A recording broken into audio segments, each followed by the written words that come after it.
The Lottery by Shirley Jackson. The morning of June 27th was clear and sunny, with the fresh warmth of a full summer day. The flowers were blossoming profusely, and the grass was richly green. The people of the village began to gather in the square between the post office and the bank around 10 o'clock. In some towns, there were so many people that the lottery took 2 days and had to be started on June 26th. But in this village, where there were only about 300 people, the whole lottery took less than 2 hours, so it could begin at 10 o'clock in the morning and still be through in time to allow the villagers to get home for noon dinner. The children assembled first, of course. School was recently over for the summer, and the feeling of liberty sat uneasily on most of them. They tended to gather together quietly for a while before they broke into boisterous play, and their talk was still of the classroom and the teacher, of books and reprimands. Bobby Martin had already stuffed his pockets full of stones, and the other boys soon followed his example, selecting the smoothest and roundest stones. Bobby and Harry Jones and Dickie Delacroix, the villagers pronounced it Delacroix, eventually made a great pile of stones in one corner of the square and guarded it against the raids of the other boys. The girls stood aside, talking among themselves, looking over their shoulders at the boys, and the very small children rolled in the dust or clung to the hands of their older brothers or sisters. Soon the men began to gather, surveying their own children, speaking of planting and rain, tractors, and taxes. They stood together away from the pile of stones in the corner, and their jokes were quiet, and they smiled rather than laughed. The women, wearing faded house dresses and sweaters, came shortly after their menfolk. They greeted one another and exchanged bits of gossip as they went to join their husbands. Soon the women, standing by their husbands, began to call to their children, and the children came reluctantly, having to be called 4 or 5 times. Bobby Martin ducked under his mother's grasping hand and ran, laughing, back to the pile of stones. His father spoke up sharply, and Bobby came back quickly and took his place between his father and his oldest brother. The lottery was conducted, as were the square dances, the teen club, the Halloween program, by Mr. Summers, who had time and energy to devote to civic activities. He was a round-faced, jovial man, and he ran the coal business, and people were sorry for him because he had no children and his wife was a scold. When he arrived in the square, carrying the black wooden box, there was a murmur of conversation among the villagers, and he waved and called, "Little late today, folks." The postmaster, Mr. Graves, followed him, carrying a 3-legged stool, and the stool was put in the center of the square, and Mr. Summers set the black box down on it. The villagers kept their distance, leaving a space between themselves and the stool, and when Mr. Summers said, "Some of you fellas give me a hand," there was a hesitation before 2 men, Mr. Martin and his oldest son, Baxter, came forward to hold the box steady on the stool while Mr. Summers stirred up the papers inside it. The original paraphernalia for the lottery had been lost long ago, and the block box now resting on the stool had been put into use even before Old Man Warner, the oldest man in town, was born. Mr. Summers spoke frequently to the villagers about making a new box, but no one liked to upset even as much tradition as was represented by the black box. There was a story that the present box had been made with some pieces of the box that had preceded it, the one that had been constructed when the first people settled down to make a village here. Every year after the lottery, Mr. Summers began talking again about a new box, but every year the subject was allowed to fade off without anything being done. The black box grew shabbier each year. By now it was no longer completely black, but splintered badly along one side to show the original wood color, and in some places faded or stained. Mr. Martin and his oldest son, Baxter, held the black box securely on the stool until Mr. Summers had stirred the papers thoroughly with his hand. Because so much of the ritual had been forgotten or discarded, Mr. Summers had been successful in having slips of paper substituted for the chips of wood that had been used for generations. Chips of wood, Mr. Summers had argued, had been all very well when the village was tiny, But now that the population was more than 300 and likely to keep on growing, it was necessary to use something that would fit more easily into the black box. The night before the lottery, Mr. Summers and Mr. Graves made up the slips of paper and put them in the box, and it was taken to the safe of Mr. Summers' coal company and locked up until Mr. Summers was ready to take it to the square the next morning. The rest of the year, the box was put away, sometimes one place, sometimes another. It had spent 1 year in Mr. Graves's barn and another year underfoot in the post office, and sometimes it was set on a shelf in the Martin grocery store and left there. There was a great deal of fussing to be done before Mr. Summers declared the lottery open.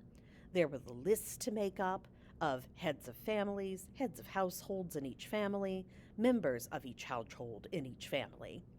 There was the proper swearing in of Mr. Summers by the postmaster as the official of the lottery. At one time, some people remembered, there had been a recital of some sort performed by the official of the lottery, a perfunctory, tuneless chant that had been rattled off duly each year. Some people believed that the official of the lottery used to stand just so when he said or sang it. Others believed that he was supposed to walk among the people, but years and years ago, this part of the ritual of the lottery had been allowed to lapse. There had been also a ritual salute, which the official of the lottery had had to use in addressing each person who came up to draw from the box. But this also had changed with time, until now it was felt unnecessary, only for the official to speak to each person approaching. Mr. Summers was very good at all this. In his clean white shirt and blue jeans, with one hand resting carelessly on the black box, he seemed very proper and important as he talked intermittently to Mr. Graves and the Martins. Just as Mr. Summers finally left off talking and turned to the assembled villagers, Mrs. Hutchinson came hurriedly along the path to the square, her sweater thrown over her shoulders, and slid into place in the back of the crowd. "Clean forgot what day it was," she said to Mrs. Delacroix, who stood next to her, and they both laughed softly. "Thought my old man was out back stacking wood," Mrs. Hutchison went on, "and then I looked out the winder, and the kids was gone, and then I remembered it was the 27th, came a-running." She dried her hands on her apron, and Mrs. Delacroix said, "You're in time, though. We're still taking away up there." Mrs. Hutchison craned her neck to see through the crowd and found her husband and children standing near the front. She tapped Mrs. Delacroix on the arm as a farewell and began to make her way through the crowd. The people separated good-humoredly to let her through. 2 or 3 people said, in voices just loud enough to be heard across the crowd, "Here comes your Mrs. Hutchison," and "Bill, she made it after all." Mrs. Hutchison reached for her husband, and Mr. Summers, who had been waiting, said cheerfully, "Thought we were going to have to get on without you, Tessie." Mrs. Hutchison said, grinning, "Wouldn't have me leave them dishes in the sink now, would you, Joe?" The soft laughter ran through the crowd as the people stirred back into position after Mrs. Hutchison's arrival. "Well, now," Mr. Summers said soberly, "guess we better get started. Get this over with so's we can go back to work. Anybody ain't here?" "Dunbar," several people said. "Dunbar, Dunbar." Mr. Summers consulted his list. "Clyde Dunbar," he said. "That's right. He broke his leg, hasn't he? Who's drawing for him?" "Me, I guess," a woman said, and Mr. Summers turned to look at her. "Wife draws for her husband," Mr. Summers said. "Don't you have a grown boy to do it for you, Janie?" Although Mr. Summers and everyone else in the village knew the answer perfectly well, it was the business of the official of the lottery to ask such questions formally. Mr. Summers waited with an expression of polite interest while Mrs. Dunbar answered. "Horace's is not but 16 yet," Mrs. Dunbar said regretfully. "Guess I gotta fill in for the old man this year." "Right," Mr. Summers said. He made a note on the list he was holding. Then he asked, "Watson boy drawing this year?" A tall boy in the crowd raised his hand. "Here," he said. "I'm drawing for my mother and me." He blinked his eyes nervously and ducked his head. Several voices of the crowd said things like, "Good fella, Jack," and "Glad to see your mother's got a man to do it." "Well," Mr. Summers said, "guess that's everyone. Old man Warner make it?" "Here," a voice said, and Mr. Summers nodded. A sudden hush fell on the crowd as Mr. Summers cleared his throat and looked at the list. "All ready?" he called. Now, I'll read the names, heads of families first, and the men come up and take a paper out of the box. Keep the paper folded in your hand without looking at it until everyone has had a turn. Everything clear? The people had done it so many times that they only half listened to the directions. Most of them were quiet, wetting their lips, not looking around. Then Mr. Summers raised one hand high and said, "Adams?" A man disengaged himself from the crowd and came forward. "Hi, Steve," Mr. Summers said, and Mr. Adams said, "Hi, Joe." They grinned at one another humorlessly and nervously. Then Mr. Adams reached into the black box and took out a folded paper. He held it firmly by one corner as he turned and went hastily back to his place in the crowd, where he stood a little apart from his family, not looking down at his hand. "Allen," Mr. Summers said. "Anderson? Bentham?" "Seems like there's no time at all between lotteries anymore," Mrs. Delacroix said to Mrs. Graves in the back row. "Seems like we got through with the last one only last week. Time sure goes fast," Mrs. Graves said. "Clark? Delacroix?" "There goes my old man," Mrs. Delacroix said. She held her breath while her husband went forward. "Dunbar?" Mr. Summers said, and Mrs. Dunbar went steadily to the box while one of the women said, "Go on, Janie," and another said, "There she goes." "Where next?" Mrs. Graves said. She watched while Mr. Graves came around from the side of the box, greeted Mr. Summers gravely, and selected a slip of paper from the box. By now, although the crowd of their men were holding the small folded papers in their large hand, turning them over nervously, Mrs. Dunbar and her two sons stood together. Mrs. Dunbar was holding the slip of paper. "Harbert? Hutchison?"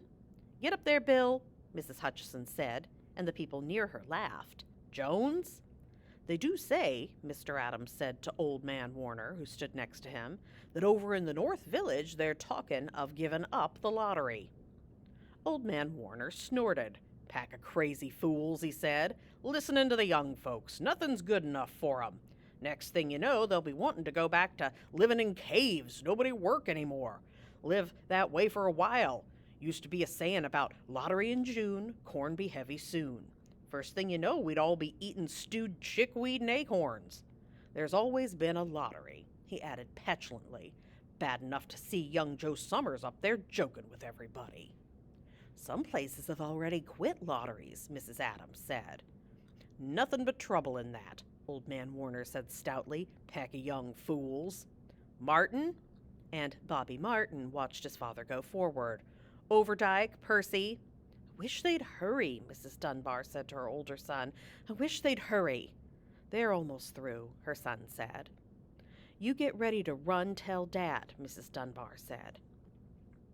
Mr. Summers called his own name and then stepped forward precisely and selected a slip from the box. Then he called, "Warner." "77th year I been in the lottery," Old Man Warner said as he went through the crowd. "77th time." "Watson?" The tall boy came awkwardly through the crowd. Someone said, "Don't be nervous, Jack," and Mr. Summers said, "Take your time, son." "Zanini?" After that there was a long pause, a breathless pause, until Mr. Summers, holding his slip of paper in the air, said, "All right, fellas." For a minute no one moved. Then all the slips of paper were opened. Suddenly all the women began to speak at once, saving, "Who is it? Who got it? Is it the Dunbars? Is it the Watsons?" Then the voices began to say, "It's Hutchison, it's Bill. Bill Hutchison's got it." "Go tell your father," Mrs. Dunbar said to her older son. People began to look around to see the Hutchisons. Bill Hutchison was standing quiet, staring down at the paper in his hand. Suddenly Tessie Hutchison shouted to Mr. Summers, "You didn't give him enough time to take any paper he wanted. I saw you. It wasn't fair." "Be a good sport, Tessie," Mrs. Delacroix called, and Mrs. Graves said, "All of us took the same chance." "Shut up, Tessie," Bill Hutchison said. "Well, everyone," Mr. Summers said, "that was done pretty fast, and now we've got to be hurrying a little more to get done in time." He consulted his next list. "Bill," he said, "you draw for the Hutchison family? You got any other households in the Hutchisons?"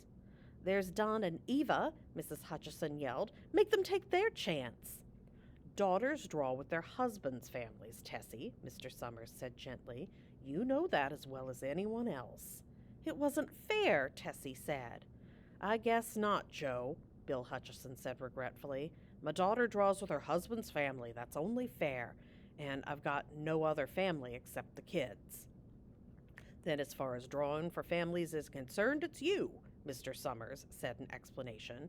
And as far as drawing for households is concerned, that's you too, right? Right, Bill Hutchison said. How many kids, Bill? Mr. Summers asked formally. 3, Bill Hutchison said. There's Bill Jr. and Nancy and little Dave and Tessie and me. All right then, Mr. Summers said. Harry, you got their tickets back? Mr. Graves nodded and held up the slips of paper.